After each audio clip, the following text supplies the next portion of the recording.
Hello, my name is Jacob. Hi, my name's Jared. Oh, I'm Alan. New technology in World War One mainly consisted of new weapons, communications, and transportation. Trains, which were the main source of transportation due to being the fastest and most reliable way of transportation. With trains, a large number of men and supplies were able to be transported at once at a relatively fast rate. Some trains also acted as a hospital. Utilizing trains and railways, troops and logistics were able to be transferred more efficiently in a way that wasn't previously possible, thanks to its enormous logistical capacity. Steamships were used to transport cargo and logistics over the seas.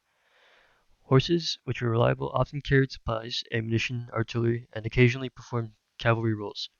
Horses were also used to pull ambulances. Boxcars were four-wheeled covered wagons designed to hold either 40 men or 8 horses, as well as 29 tons of supplies. Troop ships were designed to carry troops overseas. Dixies were cooking pots that were used to carry food up to communication trenches.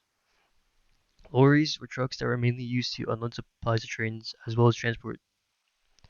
Cars were vehicles that were used to transport smaller groups of people at a faster rate. One example of cars being useful was during the Renault Taxi de la Marne. Without the cars, Germany would have taken Paris. While transportation was important, weaponry also had a huge impact in the battlefield of World War One. The age of battleships reached its climax in World War One. During this time, even the large dreadnoughts were outgunned in World War One. On the other hand, those super dreadnoughts were ruling the sea. But their reign would be short because soon aviation ships would make them obsolete. Machine guns were exceptionally lethal in World War One. These heavy weapons made no man's land a killing zone. Also, tanks were primarily used in a supporting role. Although they would not reach their climax till World War II, they were still extremely useful in World War One. The artillery used in World War One literally shaped the battlefield. Some weapons ranged in size from the French 75 meters field gun to the massive 420 millimeter Big Bertha and the 210-meter Paris gun. Chemical weaponry was introduced in World War One. Some types of chemical weapons used included diphosgene and mustard gas. Although these were new, they were mainly used on the Western Front. The Germans invented flamethrowers that consisted of basically one or more fuel tanks, cylinder compressed gas to supply the propelling force, and a flexible hose connected to the tanks. A trigger nozzle equipped with some means of lighting the fuel as it would spew forth. This weapon had a range of about 45 yards, but it only had enough fuel for about 10 consecutive seconds.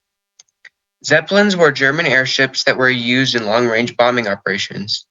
They could achieve these they could accept these missions because they could attain higher altitudes than any other airplanes in this era. One of the most important things, though, were rifles.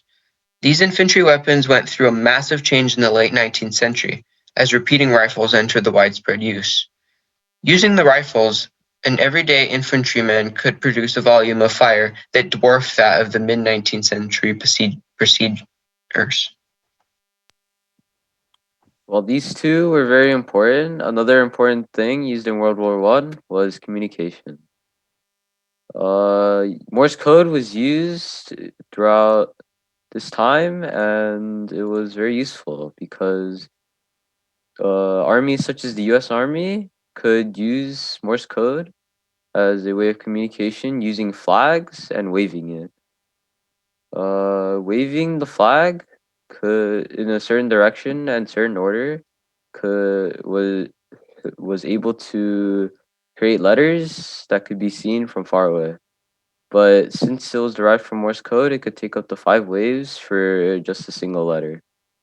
Another way that Morse code was used was telegraphs. The electric telegraph sends electric currents that creates an audible pulse at a receiving station.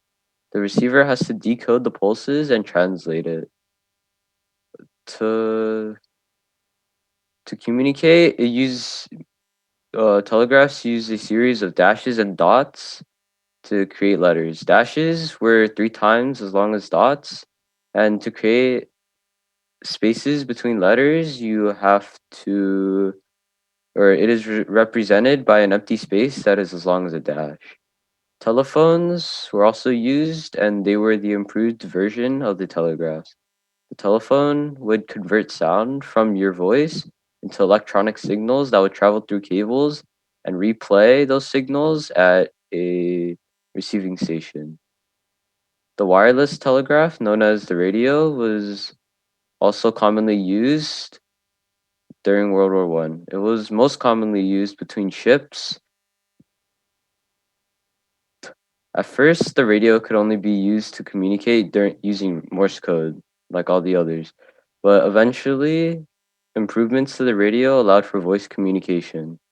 It was a great way to warn soldiers of things such as incoming poisonous gas, which would allow soldiers time to get gas masks on. Animal messengers, such as the pigeon and messenger dog, were also very useful. Pigeons were very reliable, being able to transport 95% of messages to the front lines, while messenger dogs were also very useful. Messenger dogs were able to travel through trenches faster and easier than soldiers, and they were also able to find wounded soldiers, warn of incoming shells, and act as guard dogs, all while being able to act as a source of comfort and companion. We got all this information off the driving question that would be, how has technology used in World War One influenced modern day technology? Answer to this question is, well, even though the weapon, communications, and transportation used in World War I was great in its time, it paved the way for scientists, engineers, and technicians to create new sources of better communications, technology, and weaponry. And all this is being proved today, as nowadays we have the cell phone, gas cars, airplanes, and many more glorious things.